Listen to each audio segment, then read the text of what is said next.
Continuing with chapter 5 of La Casa. Reading by me, Teresita Blanco.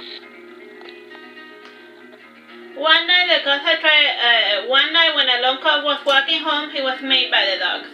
Ever since then, none of the locals had tried to do something about the strays living in the abandoned construction site. During the full moons, the barking of the dog was heard all over the neighborhood. During the first night at the house, the moon was full, as it is proper for Halloween. Eufrasio awoke to go eat dinner a bit earlier than he had planned. He found the barking of the dogs a bit disconcerting since they fell nearby. He sighed when he noticed the bars on the windows. Only very small dogs could get inside. He languidly rose from the bed, and when he looked down to find his sandals, he saw a white shadow scrape across the floor. He did not hear or make a sound. He turned on the nearby lamp. He thought it had been a bit too big to be a roach. He nervously looked beneath the bed to see what it was, and he saw nothing. For indeed, there was no living creature inside the room at the moment aside from Eufrasio.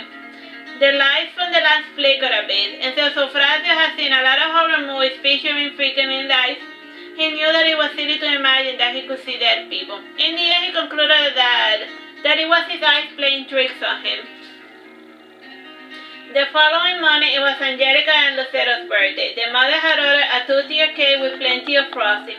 The man from the cake shop did not know why Angelica wanted so much frosting. But since he was a commission dog, he did what he was asked. On top of the cake, there was the shape of a bunny in white frosting. With pink letters, it spelled the name Happy Birthday, Angelica and Lucero. When the girl awoke, they sang her Las Mañanitas by Vicente Fernández. This San Buenas, so this is the little morning to which King David used to sing. Since this is the day of your saint, we sing you this song. Wake up, my dear, wake up. Look, the sun has risen, and the little birds are singing, since the moon has gone to sleep. From there, the family transitioned into the birthday song most people are familiar with. Lucero was dressed in her Sunday's best. She was putting her favorite print dress with frills and laces. It was starting to get a little small for her, but Lucero did not mind. It was her favorite dress after all. This one she rarely wore because she wanted to wear it for longer periods of time in order to keep it nice and preserved. By now, the shoulders felt a little tight. It was only a matter of time till it no longer zipped up. Eufrasio wore his best green tantum with his pants, and since the guests were coming, the situation called for wearing pants. Pants were only employed in important social occasions or when visiting an important public place like the hospital, school, or a church. It was frowned upon for children to wear as little as possible because of the weather. Since it was a birthday party, the parents prepared little boxes with snacks. The snacks included croquettes, bread with paste, water cake, and a cold macaroni salad. The water cake was a type of cake that was made specifically for those boxes. They usually had strawberry frosting. Since Eufrasio loved buñuelos, the box included some as well. There were dough pastries in the shape of infinity. They were also covered in anise caramel. The dough was made of cassava and malanga, and it is to die for. Other noteworthy fruit included chicharrón or pork crackling served with lemon.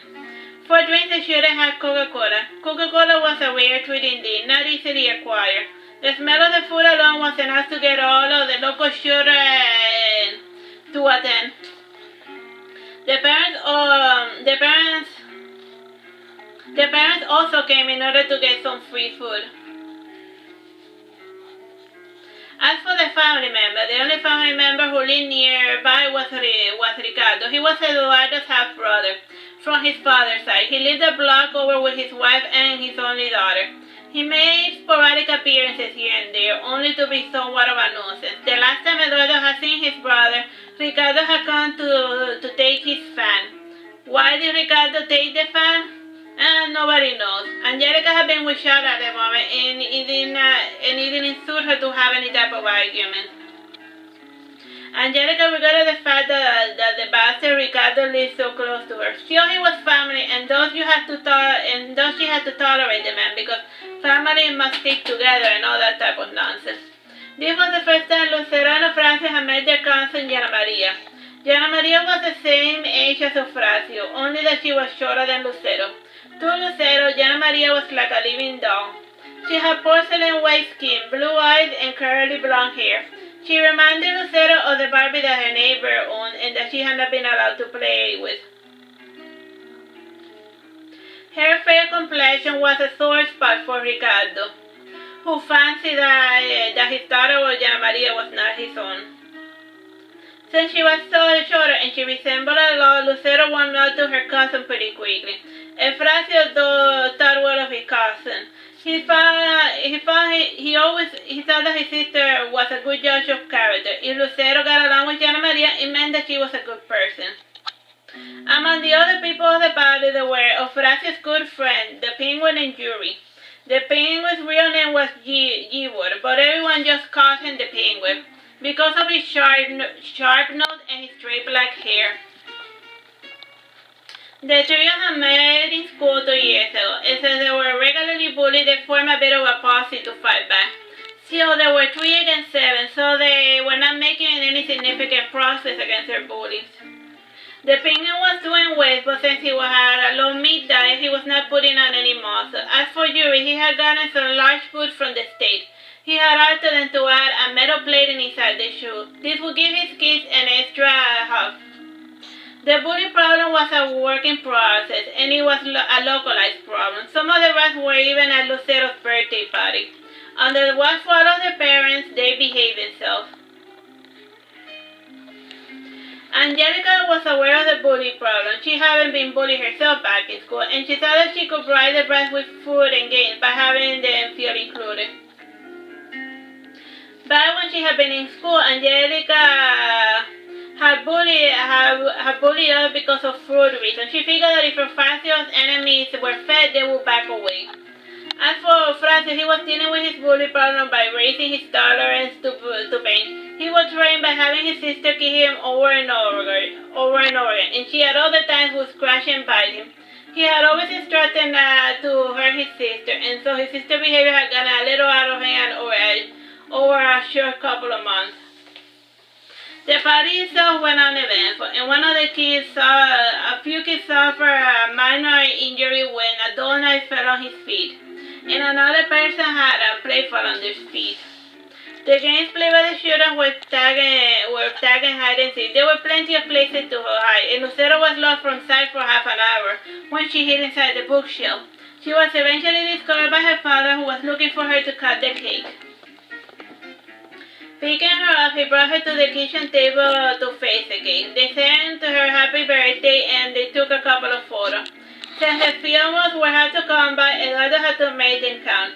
At most, he took about 12 photos of the party. In each, Lucero smiled and winked because she thought that it made her look cute. The party was concluded around 8 p.m. All the children went home, and then it fell on the adults the task of cleaning up the mess. As with most large visits, the single non-flushing toilet had suffered the most abuse. With soap and Clorox, Angelica was dexterously cleaning the bathroom. Irina was sweeping the confetti from the piñata. Eufrasio was watching TV while sipping a soda. Since he had drank soda, he was not going to be sleeping anytime soon. It was Friday, so why did it matter? He could sleep a little late and still make it to Sunday school. Sitting to his left was Jana Maria, and to his right was Lucero. Lucero asked Jana Maria, "Shouldn't you be going home?"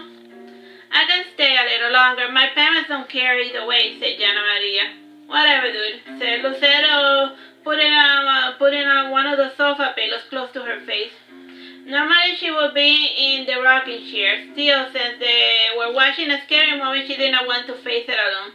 They were seeing it on a VHS tape. Some sadistic bastard had gifted Lucero the phantasm. Jana Maria was only half paying attention to the movie. She was looking through one of the doctor's books.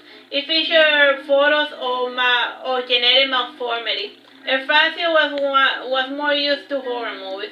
He would catch a couple from time to time at Yuri's home. His father had a home theater with a projector and everything. He would charge a pittance for people to come see whatever he had on. Yuri's father offered a cheaper alternative to going to the Cine de Praga. About 10 p.m., Eduardo said to Jana Maria, "I'm taking you home." "Fine," said Jana Maria with an air of resignation. "Fine." The little and being led to the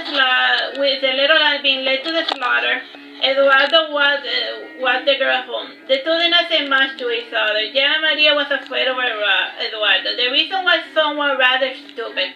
When Jana Maria was wrong, she was visiting Eduardo and Angelica with her father, who was there to take their fan. The girl saw a tiny porcelain piano. She went to touch one of the keys, and to mess with her, Eduardo put it on a scary face and he said, "Don't."